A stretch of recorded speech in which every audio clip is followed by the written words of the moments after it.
estábamos aquí discutiendo que no hemos visto una imagen de Andrés Felipe Arias en Colombia. ¿Usted lo ha visto a él? ¿Él está en Colombia? ¿A usted le consta que él llegó? Julio, yo no lo he visto. Yo he estado por fuera de Bogotá, he estado en la empresa, pero he sido informado. Inclusive yo supe que estaba en Colombia cuando me llamó el abogado Víctor Mosquera y me dijo que Andrés Felipe estaba en Colombia y que estaba en una guarnición militar. Yo le dije que procuraría ir a saludarlo el fin de semana. Es lo que en foto no he conocido, pero estoy seguro que está en Colombia. ¿Cómo ha de ser que no? A mí me llama el abogado Víctor Mosquera y me dice eso. Es abogado que ha estado defendiendo a Andrés Felipe. Muy bien. Ahora sí vamos al tema de la Fiscalía General de Pero la Nación. Julio, ¿me permite sobre ese tema hacer una anotación? Pero por supuesto, presidente.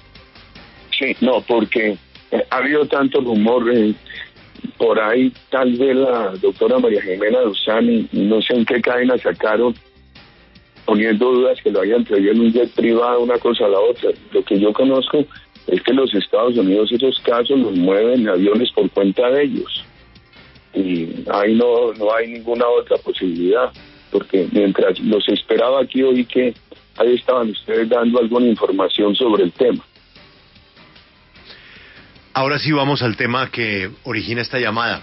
Laura Palomino consiguió una primicia de la Fiscalía, la matriz del principio de oportunidad de la exfiscal Hilda Niño, quien denunció que desde la Fiscalía de entonces, Eduardo Montealegre, estaba al frente, se gestó un plan criminal para enlodarlo a usted y a su hermano con paramilitares. La W conoció en primicia las personas que aparecen en la matriz de colaboración de la exfiscal. Entre ellas hay funcionarios de hoy y exfuncionarios de la Fiscalía General de distintas oficinas. Yo me imagino que usted tenía alguna información de esto, sus defensores, el doctor Granados, el doctor Lombana, que ya se van a convertir en víctimas del caso por esta información, ¿le habían advertido que esto podría estar sucediendo? Julio, mucho más. Bien, esto que le voy a decir lo tiene la Corte Suprema y yo lo he repetido muchas veces. Hay una persona de Boyacá de quien yo tengo el mejor concepto, es el doctor Hernando Torres Barrera.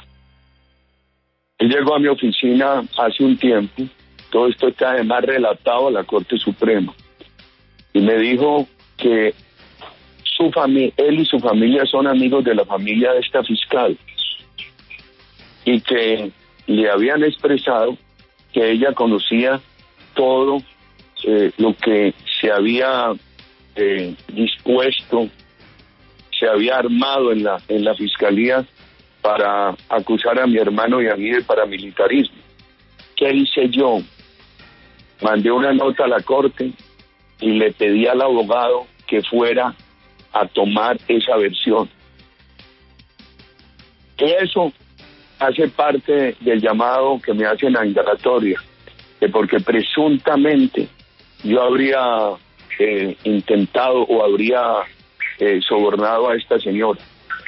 La historia que se la estoy diciendo es así de corta como de clara.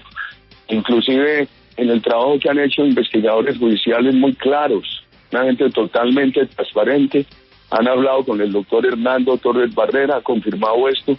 Yo he estado pidiendo a la Corte Suprema de Justicia que reciban todas estas pruebas. Decía que ellos debieron haber mirado estas pruebas antes de citarme a indagatoria. Perdón que lo diga así de claro. Inclusive esta mañana estaba revisando yo esto, que el informe que me dan los abogados a mí es que de acuerdo con lo que suministró la Corte, a mí me habrían hecho 21,000 interceptaciones. 21,000 interceptaciones. Es que a mí en un día normal me llegan 300 mensajes. En campaña mucho más, y era en campaña, más las llamadas telefónicas. Y en esas 21,000 interceptaciones no hay una palabra mía que viole la ley. Y sin embargo me llaman a indagatoria. Yo me pregunto, ¿por qué no oyeron primero a Hernando Torres Barrera? ¿Por qué no me llamaron a una declaración previa? Lo que yo supe de ese proceso, lo supe el día que me llamó una señora de la Corte a decirme es que a usted le abrieron un nuevo proceso y lo citan a indagatoria. Esto es, a mí me comunicaron el proceso con una citación a indagatoria. He venido pidiendo que reciban esas pruebas, la prueba de esta señora, la prueba del doctor Hernando Torres.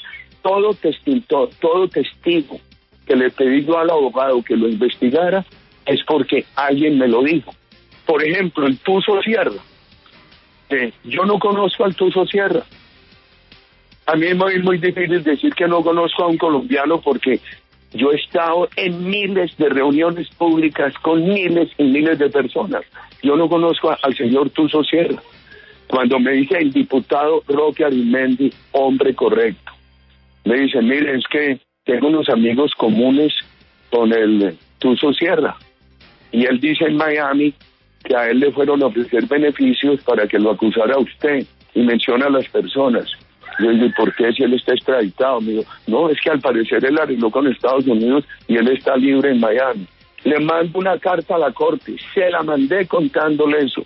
No le recibieron declaración al Tuzo. Después yo le pedí al abogado que investigara eso. Y entonces dicen que no, que presuntamente yo estoy sobornando al testigo. Y ni siquiera han adelantado una necesaria diligencia para escucharlo y mirar qué fue lo que pasó con las personas que fueron a ofrecerle beneficios para que me acusara. Todo lo que hay en esa indagatoria contra mí, yo no pensaba referirme a esto, sino hacer oportunamente volver a los medios y decirles todo en detalle. Es por el estilo. Tengo todos los casos para contarle, pero me da pena porque usted es el que dirige la entrevista.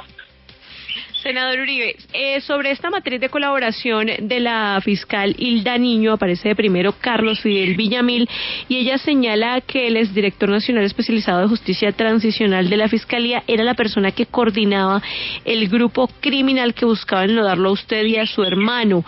¿Él qué papel tenía dentro de la fiscalía? ¿Qué casos llevaba en contra de ustedes? Yo no lo sé. Yo no estoy al tanto de detalles.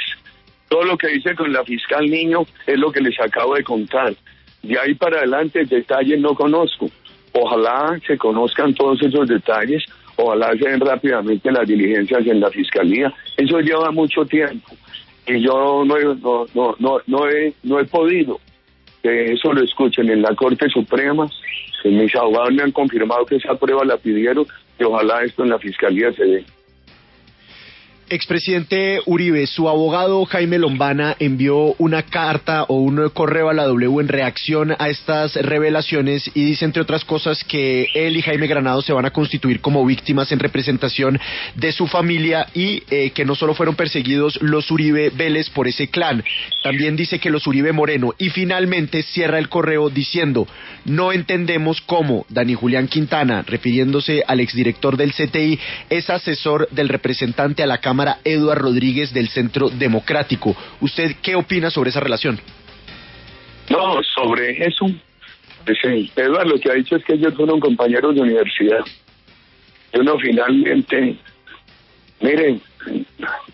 Finalmente yo soy deliberante, pero respetuoso, y gasto mucho tiempo deliberando, pero finalmente prefiero deliberar que imponer. En cuanto a constituirse como víctimas, pues hombre, ya es una cosa que la manejarán muy bien en su sabiduría el doctor Lombana y el doctor Granados, y lo cierto es que el juicio de mi hermano está próximo a concluir. Prácticamente se está esperando unos alegatos finales y una sentencia, y temas como estos son muy importantes para que el juez tenga mejores elementos de juicio. Yo sí diría, hombre, yo me pregunto cómo me llaman a mi indagatoria sin realizar estas pruebas. Inclusive la investigadora auxiliar de la Corte Suprema de Justicia, que hoy está en la JEP, declarada enemiga mía, al proyectar la resolución por la cual me llamaban a indagatoria, citaba parcialmente los audios. No faltó un periodista que dijera que sí, que yo en todo audio le decía a Diego Cadena y al uno al otro, procede de conformidad a la ley, que es para salvar la apariencia. ¿Cómo no? Sí. ¿Creen que, cómo le parece los juicios que se atreven a hacer para presionar desde algún medio de comunicación y desde alguna columna a la Corte Suprema. A mí me duelen dos cosas, primero que la Corte me haya informado de ese proceso el día que me notifican un llamamiento a indagatoria. Segundo, que no han practicado esas pruebas. Y tercero, que sin existir una sola palabra mía violatoria de la ley, en 21.000 interceptaciones, la Corte me llame a indagatoria. Entonces, esa señora que proyectó esa resolución, ¿por qué no oyó todas las llamadas?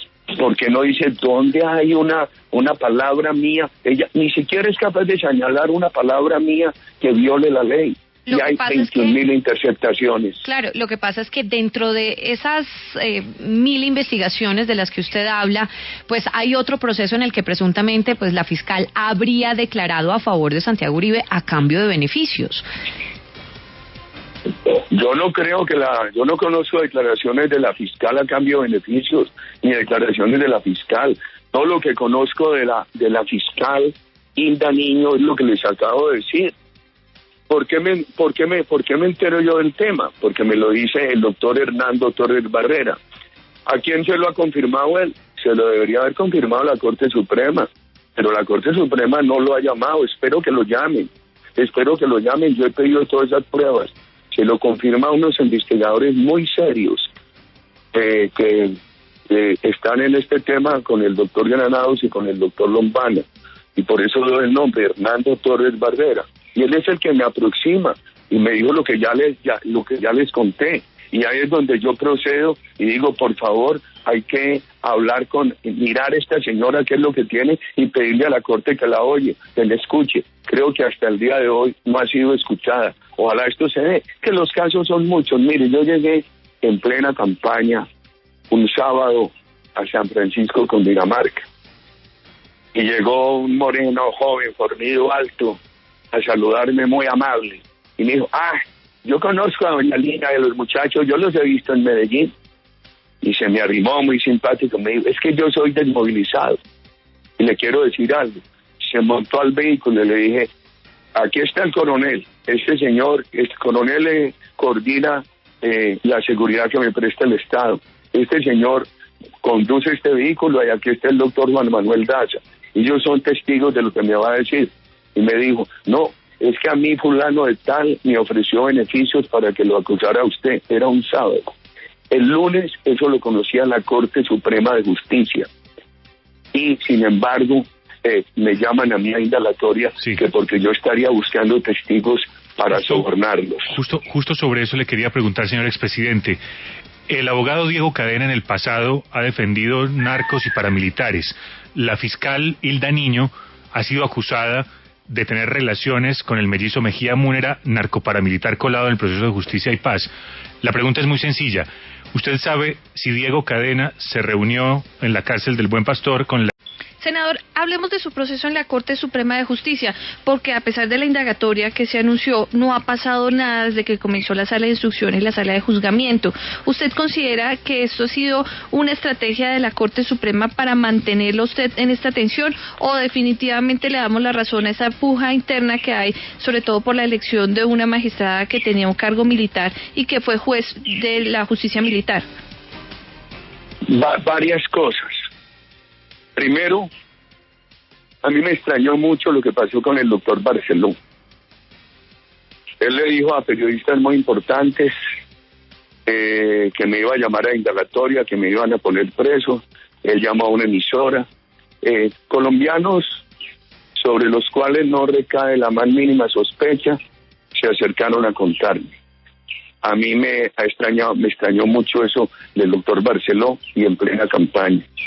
Segundo, la magistrada auxiliar, que supongo la que proyectó la resolución que me llama indagatoria, una magistrada confesamente contraria a mi persona, hoy está en la JEP y no fue capaz de oír los audios. Simplemente hizo suposiciones para llamarme a indagatoria. Tercero, mis abogados han expresado que para poder tutelar hay que agotar todos los recursos ordinarios. Entonces ellos primero pidieron una nulidad, primero con lo que le acabo de decir y con unas declaraciones que hizo el doctor Hernández, que la contaron compañeros de él de la Corte Suprema de Justicia. Mis abogados presentaron una recusación a los magistrados, la negaron. Después, una nulidad, la negaron. Y está pendiente una reposición de la negativa de esa nulidad. Y lo que yo he pedido, hombre, por favor, ¿por qué me llaman a indagatoria sin practicar esas pruebas? Unas pruebas que yo he pedido. ¿Por qué ponen primero la indagatoria creándome este daño reputacional tan grande sin estas pruebas? Que lo que les estoy diciendo a ustedes lo pueden comprobar con quien quiera y verán que no les estoy mintiendo. ¿Por qué se va donde ese testigo Monsalve? Porque a mí me llega una señora y me dice, fulano es tal de la cárcel. Me dijo que el testigo Monsalve quería rectificar, etcétera. Es por eso.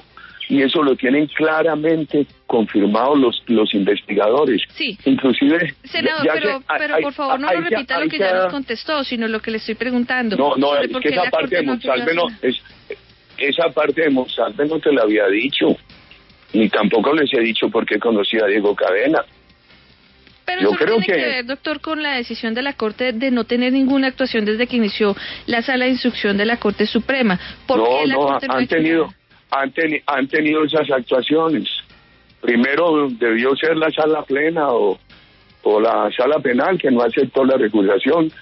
Había toda la validez para esa recusación. Solamente los comentarios que hizo el magistrado Barceló le daban mérito a aceptar esa recusación. Después la sala de instrucción no aceptó la nulidad.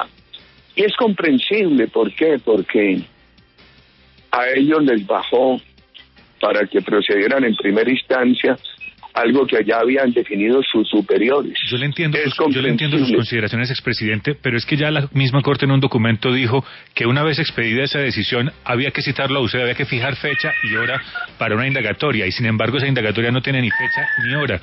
¿Usted no está interesado en que lo escuchen? Eso lo dice Daniel Coronel, pero es que ¿cuánto rato hace que yo le pedí a la Corte inclusive sobre ese otro proceso también de testigos, una preliminar? Hace años la pedí, porque es un caso parecido.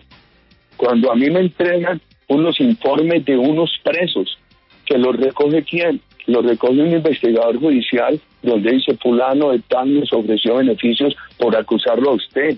Los llevo a la Corte Suprema y entonces enseguida abren un proceso contra mí. Digo, por favor, permítanme la previa. Y aquí le repetiría hoy a través de la W, hombre, por favor, ¿por qué no han practicado esas pruebas? Porque simplemente necesitan a indagatoria sin practicar esas pruebas. ¿Yo qué les pediría? Lo que han pedido mis abogados, que se practiquen esas pruebas, que se escuche a Hernando Torres Barrera, que se escuche a la señora Vicky Jaramillo, que se escuche al doctor Roque Arismendi, a todos aquellos que fueron los que me manifestaron, los que me trajeron noticias sobre los casos que he estado denunciando. Y entonces, sin escucharlos a ellos y sin mirar cuidadosamente las 21.000 interceptaciones, me llaman a indagatoria y me causan este perjuicio moral, este daño a la reputación. Expresidente Uribe, le cambio de tema para que hablemos sobre la iniciativa que ustedes van a presentar el próximo 20 de julio, ese proyecto que crea la doble instancia para forados de forma retroactiva. ¿Ustedes cómo le pueden explicar al país que después de tantos y tantos años que ha existido esa figura de la única instancia, solo a raíz de la situación de Andrés Felipe Arias, ustedes proponen un proyecto para modificar ese tema de la única instancia? ¿Ese es un proyecto hecho a la medida del exministro Arias? A ver, hombre, que para ser totalmente franco, que tenemos todo el interés en que el ministro Arias tenga la segunda instancia, sí, pero también otros muchos. El doctor Sabas Pretel, el doctor Alberto Velázquez, Diego Palacio, Bernardo Moreno, María del Pilar Hurtado y siga. Segundo, usted sabe que se aprobó la segunda instancia hacia adelante, en este caso sería retroactiva, pero usted sabe que en derecho penal esa retroactividad es una necesidad. Un tercer punto, Lucas. Naciones Unidas en varios fallos, uno sobre Andrés Felipe Arias, le exige al Estado colombiano aplicar la segunda instancia, reconocérsela a estas personas. Son muchos los fallos. Esos fallos son de Naciones Unidas y han llegado al Consejo de Seguridad, a la Cancillería colombiana. Y estoy mirando aquí, por ejemplo, el artículo 8 de la Convención Americana de Derechos Humanos, como el 14 del Pacto de Derechos Civiles y Políticos, incluyen la doble instancia como parte del debido proceso de todo ciudadano, sin excepción. Colombia es país signatario de ambos tratados, está obligada a cumplirlos. Pero, senador, así como usted da unos ejemplos como el del doctor Palacios, el doctor Sabas Pretel, y yo coincido con la desproporción que hubo en la pena del doctor Andrés Felipe Arias, también coincido de la coyuntura política que vivía la Corte de entonces, pero eso fue lo que pasó, esa fue la sentencia que él recibió.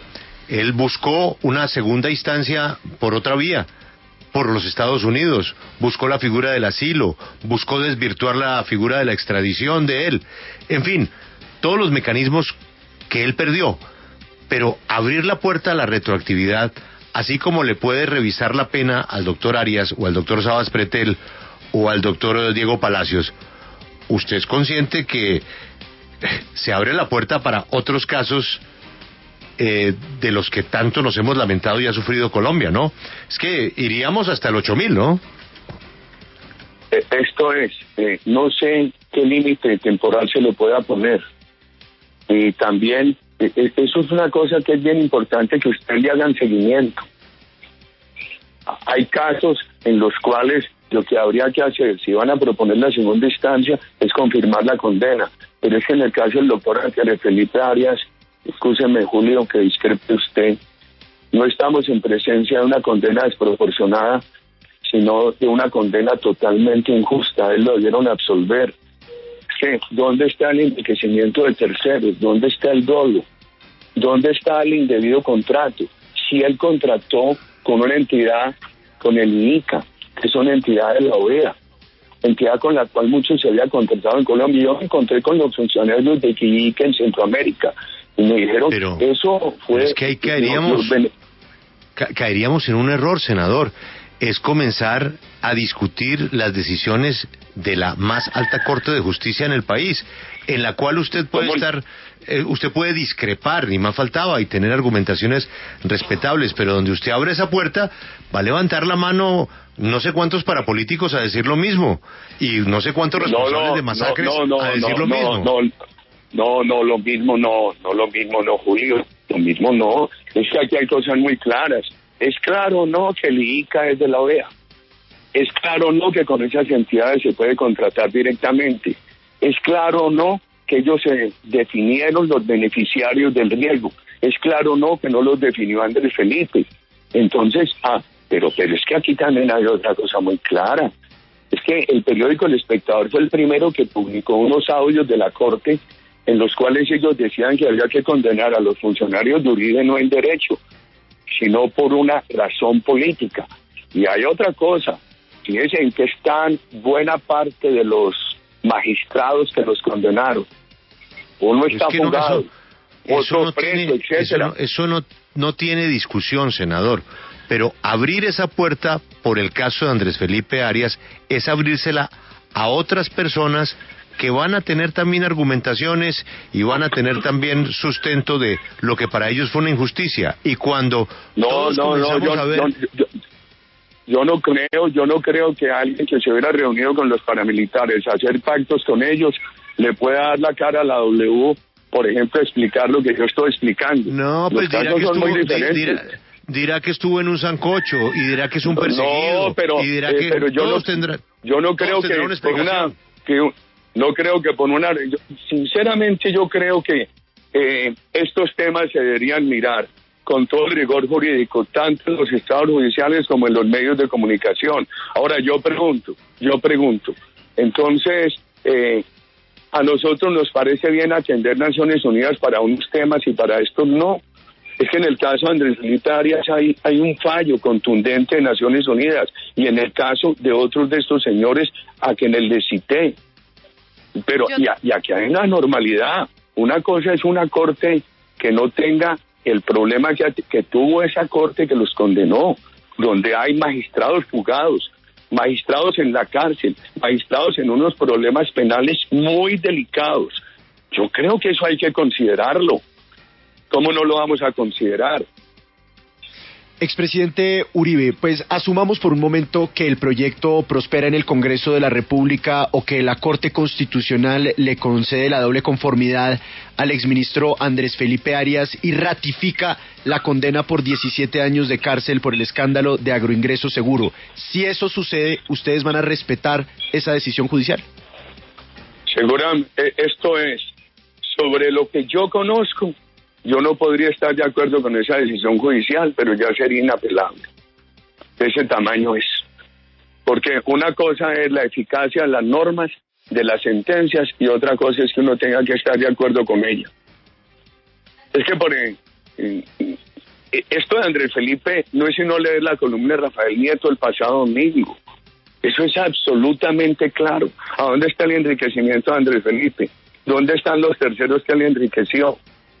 ¿Dónde está el tema de que violó la formalidad de indebida contratación, que violó las formalidades contractuales cuando contrató con ese organismo de la OEA? Entonces hay unos temas objetivos. ¿Acaso yo estoy hablando aquí sobre juicios de valor? ¿O acaso fui yo que me inventé que en la Corte estaban diciendo que había que condenar a los funcionarios de Uribe por una razón política, no en derecho? Claro. Eso lo dijeron magistrados. Pero, expresidente, y lo publicó el periódico El Espectador. Usted dice, expresidente, que la sanción que le impuso la Corte a Andrés Felipe Arias fue desproporcionada e injusta. Lo acabo de decir en esta entrevista. Y fue 17... No, desproporcionada e injusta. Es que desproporcionada claro, puede ser, que no debe ser... Pero permítame, le hago la pregunta. La Procuraduría de Alejandro Ordóñez, hoy embajador del gobierno de su partido en Estados Unidos, lo sancionó por 16 exactamente por los mismos hechos. Consideró la falta gravísima, intervenir en la celebración de convenios especiales, aprobar los términos de referencia de las convocatorias públicas, celebrar convenios de cooperación con el IICA, exceder los topes de gastos para la administración y operación del programa Agroingreso Seguro. Por los mismos hechos, por las mismas conductas, 16 años. Esa sanción del exprocurador, hoy embajador del gobierno del Centro Democrático, ¿no es desproporcionada e injusta? Totalmente desproporcionada e injusta. Y lo que dijo él después es que no había dolo, que era un tema meramente administrativo y que por falta de dolo no ameritaba la sanción penal. Pero si vamos a lo administrativo, los mismos argumentos que le acabo de dar frente a lo penal, que es que los topes, usted sabe que en los topes hubo 6 culpables particulares que violaron los topes. ¿Cómo los violaron? Subdividiendo unos predios. ¿A dónde está la relación de Andrés Felipe con quienes subdividieron esos predios? Ninguno. Ellos han dicho que no lo conocían. Esas personas han tenido unos juicios, ¿cómo le parece? Creo que las personas están libres, devolvieron esa plata o algo. Yo no he seguido bien. Lo cierto del caso es que ninguna de esas personas ha podido comprometer a Andrés Felipe.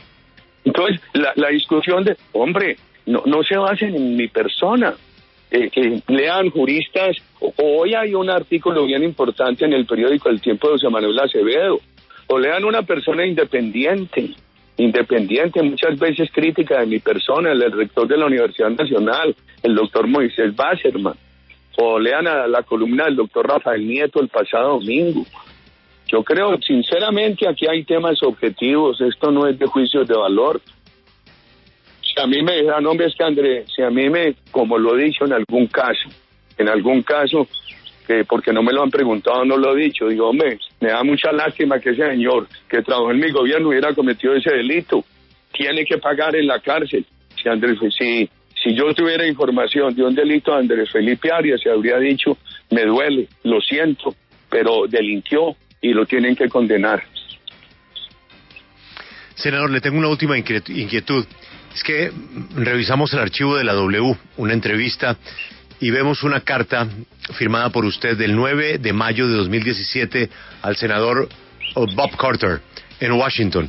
En una parte de esa carta, usted habla precisamente del caso del señor Arias, Andrés Felipe Arias, y se refiere a que es una decisión política de la Corte Suprema de Justicia instigada by corrupt attorney generals, instigada por fiscales generales corruptos designados por el presidente Santos entre 2011 y 2016. ¿Usted a qué fiscales corruptos se refiere en esa línea? A los que acusaron a Arias, una carta que la vimos firmar todos en la bancada, si mal no recuerdo. Sí, todos la firman, incluyendo el presidente Duque. Pero ¿a qué fiscales corruptos con nombre y apellido se refiere? No, por ejemplo, yo después discutía con la doctora Vivian Morales, porque mire, ninguno de los de agroingresos, ninguno de los funcionarios está en la cárcel, solamente Andrés Arias, y los acusaron en esa época. Ella me dijo, le dije, pero ¿por qué acusan a esta gente? Ella me dijo, es que para hacer convenios directos con el IICA tiene que ser por ciencia y tecnología. Le dije, ¿qué más tecnología que los distritos de riesgo? Ya que van a reducir eso, a acotar esa capacidad. Bueno, pero como usted lo escribe, la verdad es que nosotros lo escribe en plural, ya nos dijo que una sería Vivian Morales. ¿Quién sería el otro fiscal corrupto? No, ¿quiénes más estuvieron en esa época? No, yo le pregunto a usted que firmó la carta, dice. No. Si en esa época no sé si ya había llegado Montealegre o no. Mire lo que ha pasado con Montealegre, mire la razón de la llamada de ustedes a mí hoy. Pero vuelvo a la pregunta que le hacía Yamit. Usted expresó diferencias con la decisión del doctor Ordóñez. Hoy es el representante de Colombia en Washington, en la OEA. Sigo teniendo esa diferencia. ¿Listo? Con él absoluta. Pero en ese tema, ¿cómo y lo se sigo entiende, teniendo con la doctora Vivian Morales?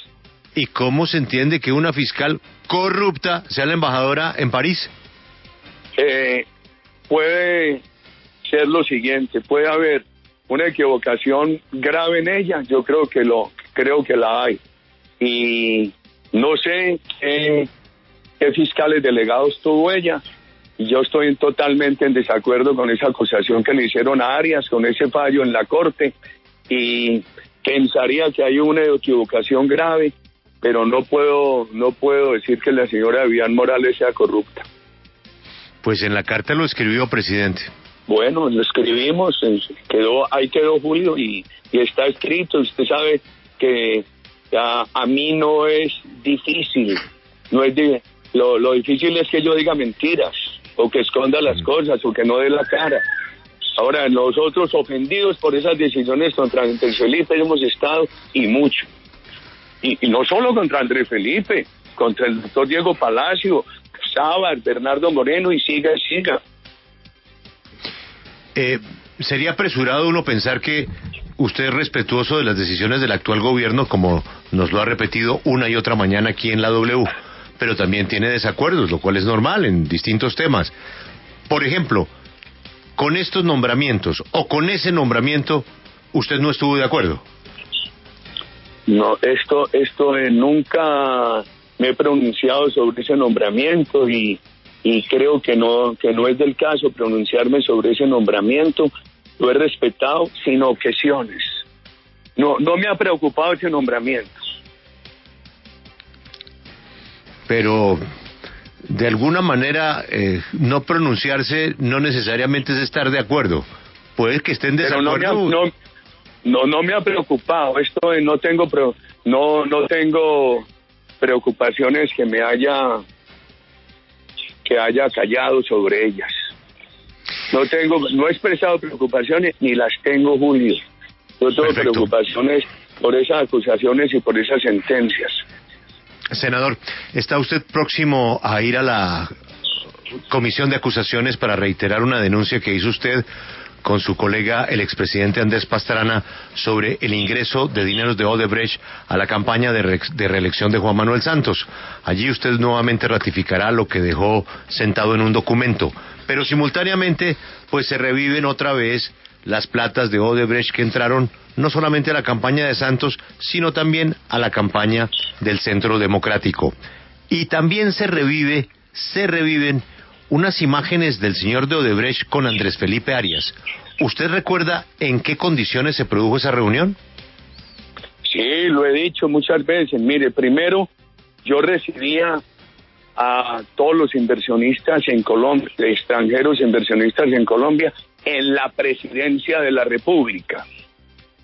Y Arias me visitaba a mí permanentemente, me contaba cómo iba una cosa a la otra, y llegaron, tenían una cita estos señores de Odebrecht, y ese día estaba Arias en la presidencia hablando conmigo,